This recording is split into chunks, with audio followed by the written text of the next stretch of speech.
Justiça autoriza a retirada de moradores de áreas de risco de deslizamentos após chuvas no litoral de São Paulo.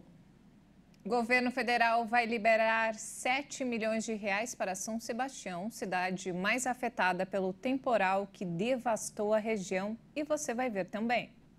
Equipes de resgate estão no 4º dia de buscas por vítimas da chuva no litoral norte de São Paulo. Pelo menos 50 pessoas continuam desaparecidas. Caso Marielle. Ministro da Justiça abre inquérito da Polícia Federal para investigar assassinatos de vereadora e motorista. China e Rússia reforçam parceria durante visita de diplomata chinês a Moscou. Balões vermelhos homenageiam crianças mortas por terremoto na Turquia. Agora no Jornal das 18h30.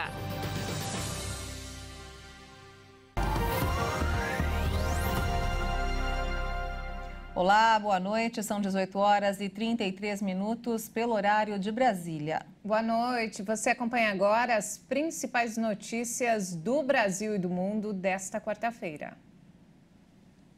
O governo do estado de São Paulo e a Defesa Civil confirmaram 48 mortes no litoral norte de São Paulo após as fortes chuvas que causaram deslizamentos na cidade de São Sebastião no último sábado e domingo.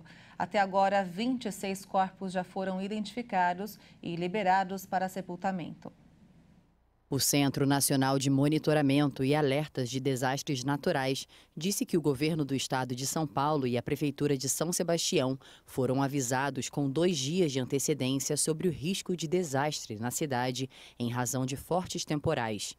O órgão monitora em tempo real as áreas de risco dos municípios classificados como vulneráveis a desastres naturais.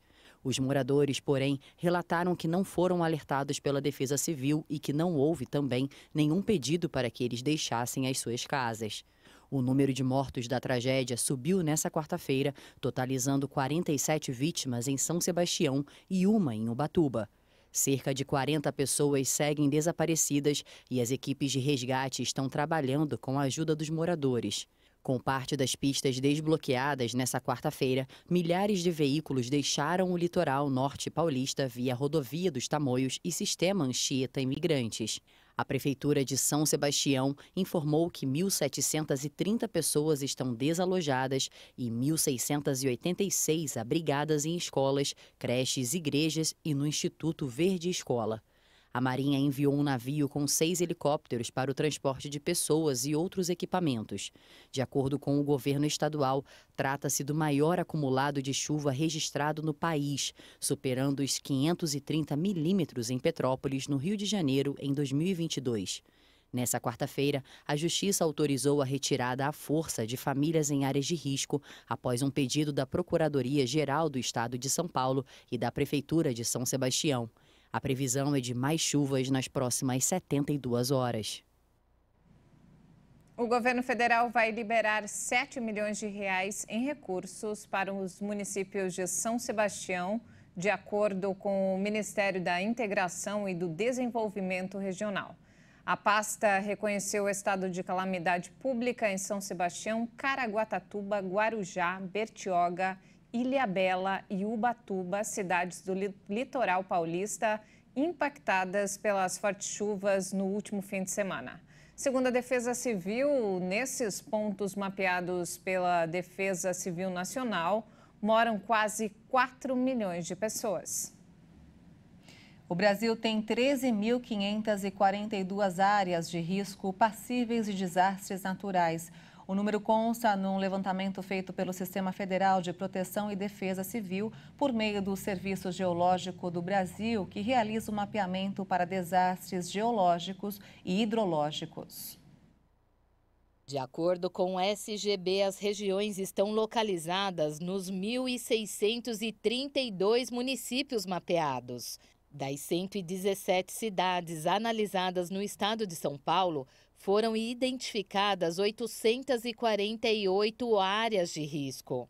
Os estados com mais municípios mapeados são Santa Catarina, com 294, Minas Gerais, com 199, São Paulo, com 117, Maranhão com 92 e Bahia com 90 municípios. De acordo com o Ministério da Integração e do Desenvolvimento Regional, o país tem cerca de 4 milhões de pessoas que vivem em áreas com altíssimo risco de desastre natural, como o que aconteceu no litoral paulista no fim de semana. O governo de São Paulo decretou o estado de calamidade pública por 180 dias para ações emergenciais em 6 municípios afetados pelas chuvas. São eles Bertioga, Caraguatatuba, Guarujá, Ilhabela, São Sebastião e Ubatuba. E olha só, o Procon de São Paulo fez um alerta sobre a possibilidade de altas abusivas de preços de itens de primeira necessidade nas cidades do litoral norte paulista, atingidas por fortes chuvas que causaram destruição e dezenas de mortes. O nosso repórter Leonardo Félix traz mais informações. Os itens citados pelo Procon são alimentos, remédios, água e combustíveis. O alerta se dá por conta da situação de calamidade na região. Há relatos de que comerciantes estariam vendendo 1 litro de água por até R$ 93 em São Sebastião, a área mais atingida pelo temporal. De acordo com o Procon, apesar de não existir tabelamento de preços no Brasil, o Código de Defesa do Consumidor estabelece no artigo 39 que é vedado ao fornecedor elevar, sem justa causa, o preço de produtos ou serviços, o que é agravado em situações de extrema fragilidade do consumidor. Os abusos no litoral de São Paulo devem ser denunciados à Fundação para que os casos sejam investigados e, em caso de confirmação, que os comerciantes sejam punidos. A orientação para os consumidores é que solicitem a nota fiscal ou tentem registrar o eventual abuso para que os órgãos competentes façam as análises técnicas. As reclamações devem ser feitas no site do Procon, na página Espaço Consumidor. De São Paulo, Leonardo Félix. Mais 40 indígenas voltaram essa semana para a terra Yanomami depois de receber tratamento médico em Boa Vista.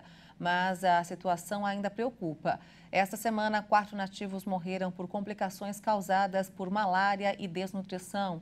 E moradores de aldeias distantes continuam chegando em estado grave aos postos de saúde.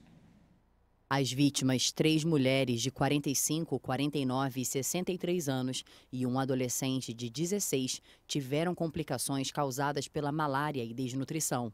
Todos estavam no Hospital Geral de Roraima, onde faziam tratamento, mas não resistiram. A informação acerca das mortes foi divulgada pelo Conselho Distrital de Saúde Indígena Yanomami. O cerco aos garimpeiros continua e, nas últimas 3 semanas, aumentou o número de denúncias anônimas e as capturas de foragidos da Justiça em Roraima. 20 garimpeiros já condenados por outros crimes foram presos novamente e levados para o presídio de Boa Vista. Há um mês, o território Yanomami está em estado de emergência na saúde pública.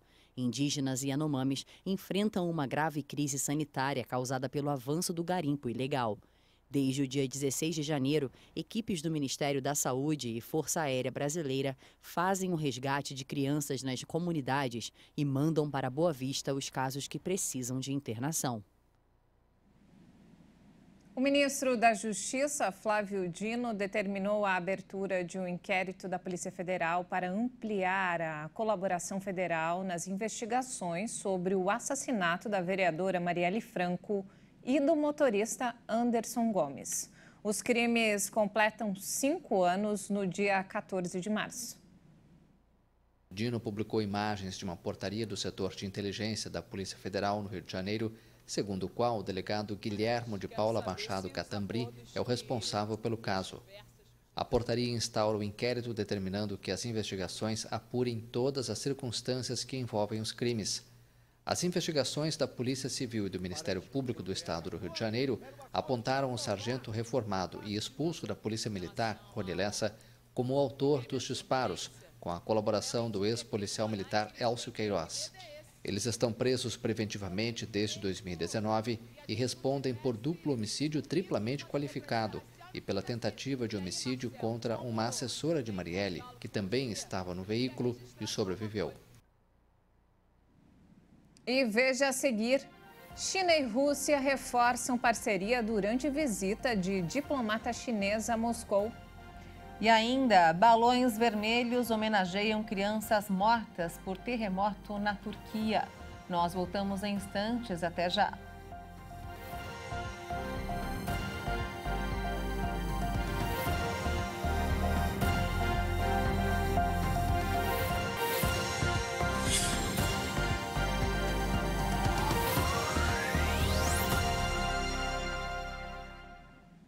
Estamos de volta às 18 horas e 44 minutos pelo horário de Brasília.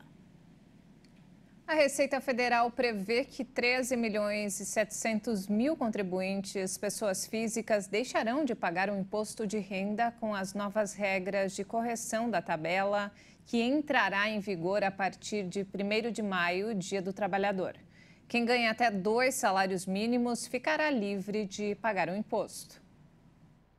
Esse contingente de pessoas corresponde a cerca de 40% do total de 32 milhões de declarações do Imposto de Renda de Pessoa Física, recebidas no ano passado pela Receita Federal. Para atender à determinação do presidente Luiz Inácio Lula da Silva de iniciar a correção da faixa de isenção, a equipe do ministro da Fazenda, Fernando Haddad, desenhou um modelo que mitiga o impacto da medida nas contas públicas.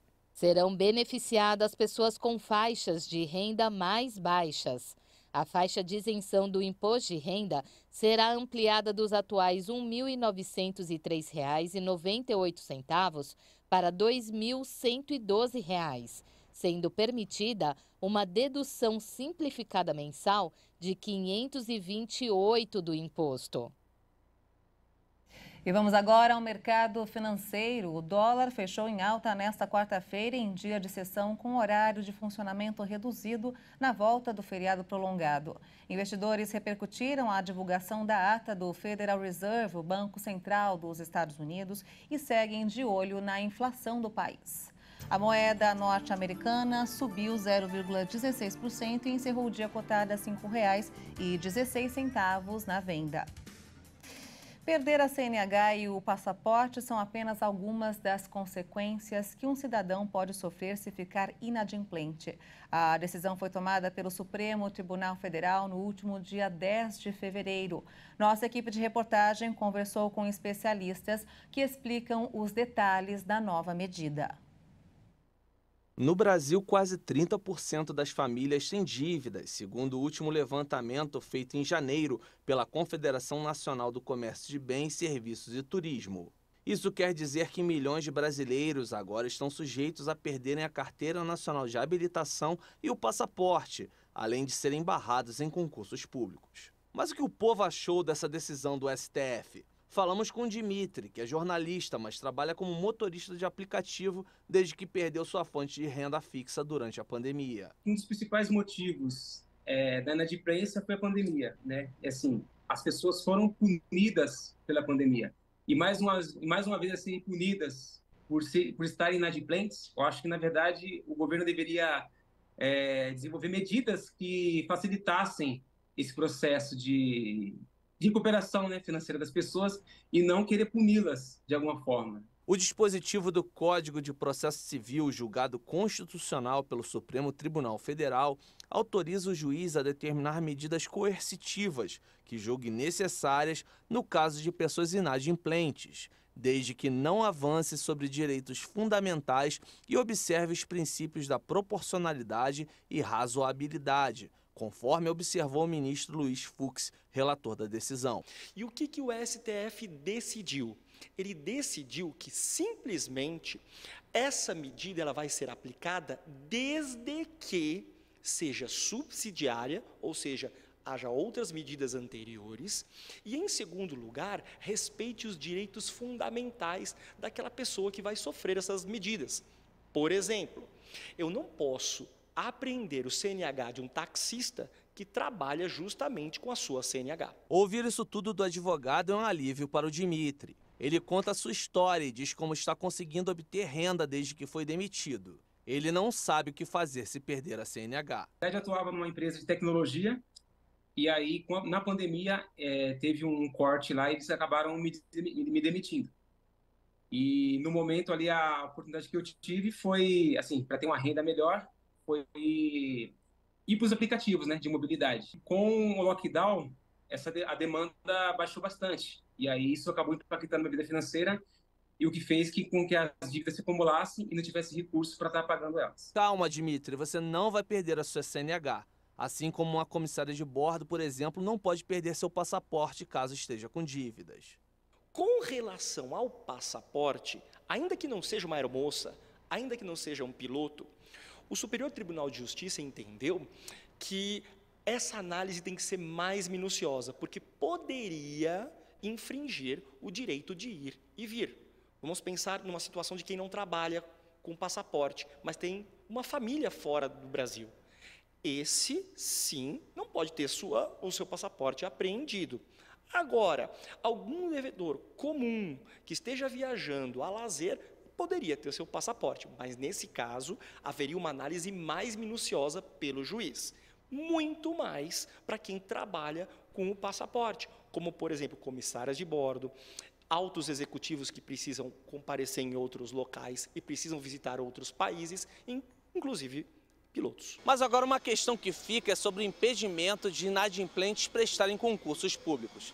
Mas afinal, essa não seria uma forma da pessoa obter uma renda e sair da inadimplência? Irá se analisar se esse devedor ele é um devedor contumaz. O que significa isso? Ele é um devedor que realmente não quer pagar, mas tem patrimônio. A lei prevê que qualquer dívida pode ser cobrada judicialmente se o devedor não oferecer alternativas para dar fim ao débito após ser contratado. Mas até agora as consequências não tinham sido tão polêmicas.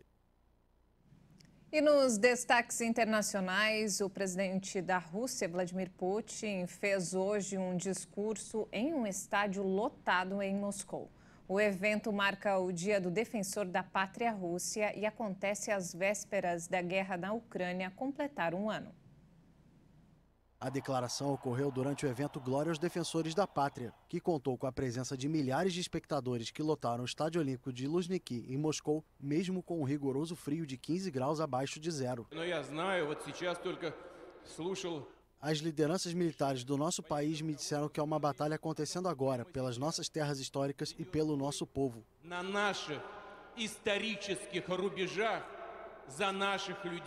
Durante a breve aparição, Putin também prestou uma homenagem aos soldados russos que lutam com heroísmo, coragem e valor.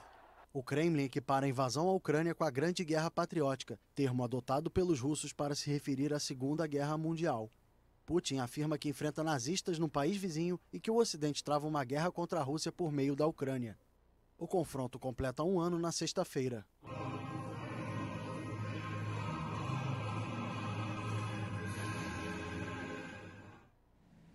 Enquanto o mundo está sob tensão, tem pressa para saber se a China dará ou não apoio militar à Rússia. O mais importante diplomata chinês se encontrou com o presidente Vladimir Putin hoje e respondeu diretamente aos Estados Unidos.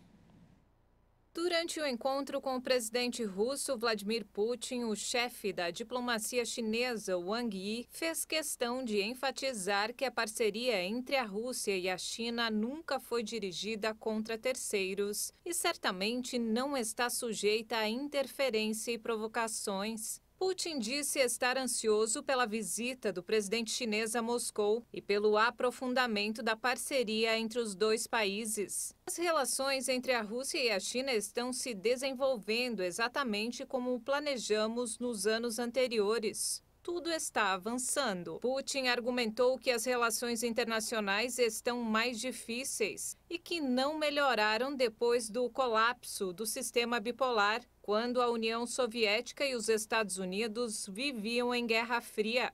A visita de Wang Yi ao Kremlin acontece poucos dias depois de ele próprio anunciar que Pequim apresentaria ainda nesta semana um plano de paz para a guerra na Ucrânia.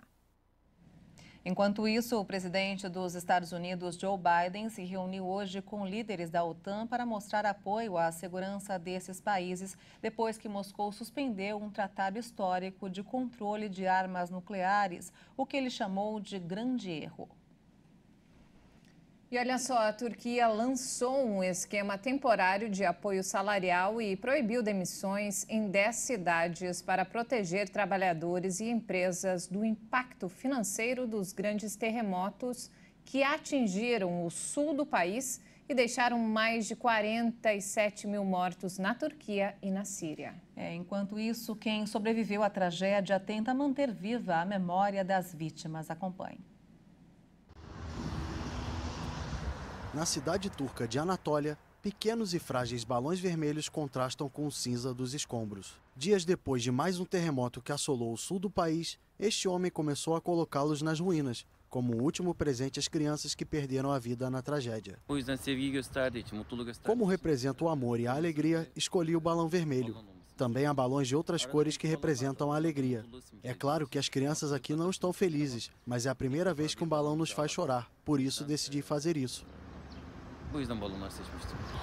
Produtor de rosas e fotógrafo, Ogun se ofereceu como voluntário nos dias seguintes ao terremoto. Primeiro na cidade onde nasceu, Adana, e depois em Anatólia, a 200 quilômetros de distância, um dos lugares mais devastados pelo desastre.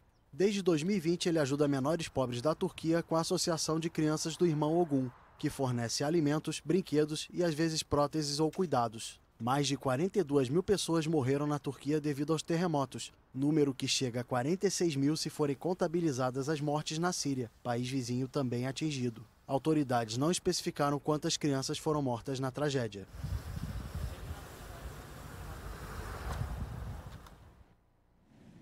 E essa edição fica por aqui. Mais informações ao longo da nossa programação. Obrigada pela companhia. Obrigada pela sua companhia, uma boa noite para você e até amanhã.